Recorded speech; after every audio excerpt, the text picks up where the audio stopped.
को क्लास 11वीं का rainbow part 1 chapter first animals in prison पढ़ाने वाला हूँ। इसमें आपको यह मेरा आज वीडियो का फर्स्ट पार्ट है। इसमें मैं आपको प्रत्येक डिफ़िकल्ट वर्ड्स का प्रोनाउंसिएशन के साथ इसका हिंदी अर्थ भी बताऊंगा। इसके लिए आपको क्या करना है, कॉपी कलम आप निकाल लीजिए और जो भी डिफ़िकल्ट वर्ड्स आए उसे आप नोट डाउन कर लीजिए और उसे याद कर लीजिए, ताकि आपको हिंदी समझने में कोई दिक्कत ना हो। और जब आप भूल भी जाएं तो उसे फिर से आप किताब निकाल करके और उसे हिंदी समझ सकते हैं। तो प्रथम भाग में मैं आपको बताऊंगा लेखक के परिचय के बारे में।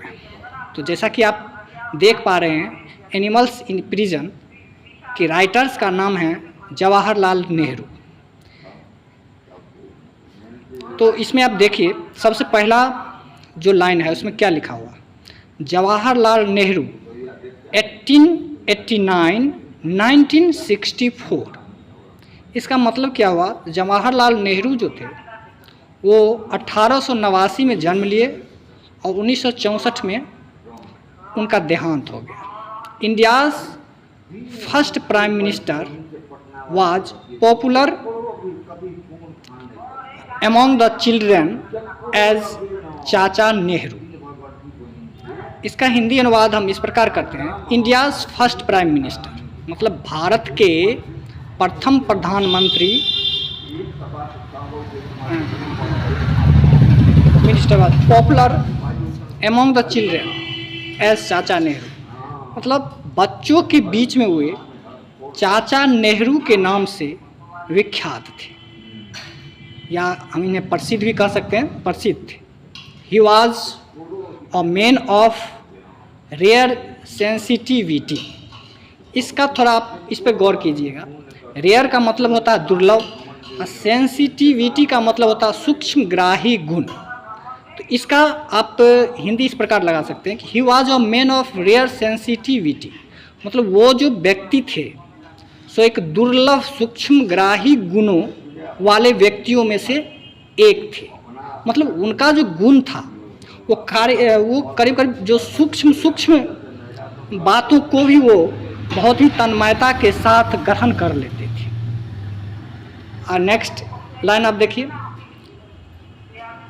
एजुकेटेड एट हारो एंड कैम्ब्रिज यूनिवर्सिटी। एजुकेटेड मतलब शिक्षा जो वो प्राप्त किए वो हारो और कैम्ब्रिज यूनिवर्सिटी से उन्होंने अपना शिक्षा प्राप्त किए थे। He became a barrister after studying natural science and law and return to India in 1921। इसका आप देखिए, इसका हिंदी हम इस प्रकार लगाते हैं, ही बिकेम अ बैरिस्टर मतलब वह एक बैरिस्टर बन गए after studying natural science. Natural science की पढ़ाई करने के बाद वो बैरिस्टर बन गए। अब यहाँ आपको थोड़ा सा समझने की ज़रूरत है कि बैरिस्टर किसको कहते हैं। देखिए, इंडिया में जो लॉ की डिग्री प्राप्त करते हैं तो उनको हम लोग क्या कहते हैं, एडवोकेट कहते हैं।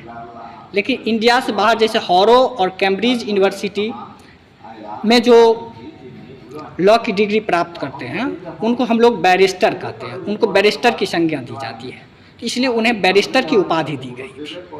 चलिए आगे हम देखते हैं, science and law and return to India 1921।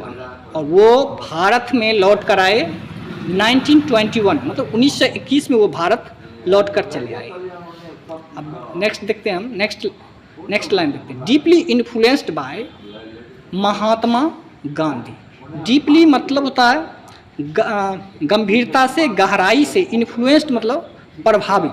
वे मतलब पूर्णतः गहराई से प्रभावित थे। किनसे, तो महात्मा गांधी से वो काफ़ी प्रभावित थे। इसे हम इस तरह से कह सकते हैं कि वे जो थे महात्मा गांधी से काफ़ी प्रभावित थे। He joined Indian politics and soon emerged as a leader of the country's youth. He joined Indian politics, तो जब वो वहाँ से लौट कर आए तो वो क्या काम किए, इंडियन पॉलिटिक्स में ज्वाइन किए। एंड सुन इमर्ज, और बहुत जल्दी ही, एज इमर्ज मतलब होता है उभर कर आना, और बहुत जल्दी ही इमर्ज का मतलब होता है उभर कर आना, आप इसे नोट डाउन कर लीजिएगा। और बहुत जल्दी ही देश के युवाओं के नेता के रूप में उभर गए। अब देखते हैं, however he was not a mayor politician, यद्यपि वो क्या थे, बड़े जो है पॉलिटिशियन नहीं थे। He was also a dreamer, idealist, humanist and artist in words as well as. He was also a dreamer, dreamer मतलब स्वप्नदर्शी, वह एक स्वप्नदर्शी भी थे। आइडियलिस्ट मतलब विचारवादी भी थे और मानवतावादी भी थे। और एंड आर्टिस्ट इन वर्ड्स, और शब्दों के कलाकार थे, एज वेल एज साथ ही साथ। हिज वर्क्स मतलब उनके काम जो थे, सो देखिए क्या क्या थे। एन ऑटोबायोग्राफी, उनके एक वर्क था autobiography. The discovery of India, glimpses of world history and letters from a father to his daughter, ये सब इनके कृति हैं जो इन्होंने लिखे। Are remarkable for a rare vigour and beauty, ये सारे जो जितनी भी रचनाएं इनके, सो एक उल्लेखनीय है, जो उनको एक दुर्लभ व्यक्तित्व और सुंदरता को बताता है। They establish him as a master of English prose. They established him, ये जो है उन्हें एस्टेब्लिश्ड मतलब उन्हें यह प्रतिस्थापित करता है as a master of English prose, मतलब इंग्लिश प्रोज के अधिपति के रूप में यह दर्शाता है। While in prison before independence,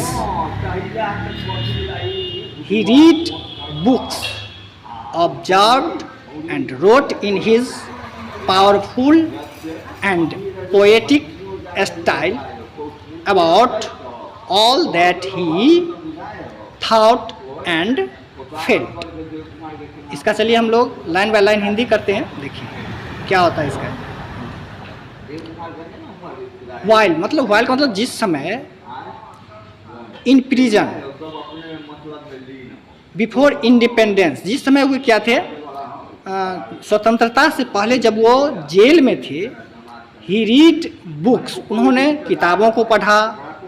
observed nature, और प्रकृति का भी जो है निरीक्षण किया। ड्रीम्ड एट टाइम, साथ ही साथ क्या उस समय पर क्या ड्रीम्ड एट टाइम मतलब स्वप्न भी देखा, स्वप्नदर्शी भी देखा, मतलब विचार किए।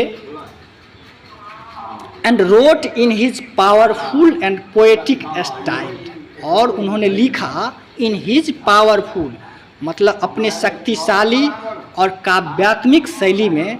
About all that he thought, मतलब वो सभी जो उन्होंने सोचा था जेल में रहते हुए। एंड फेल्ट, और जो उन्होंने महसूस की। हिज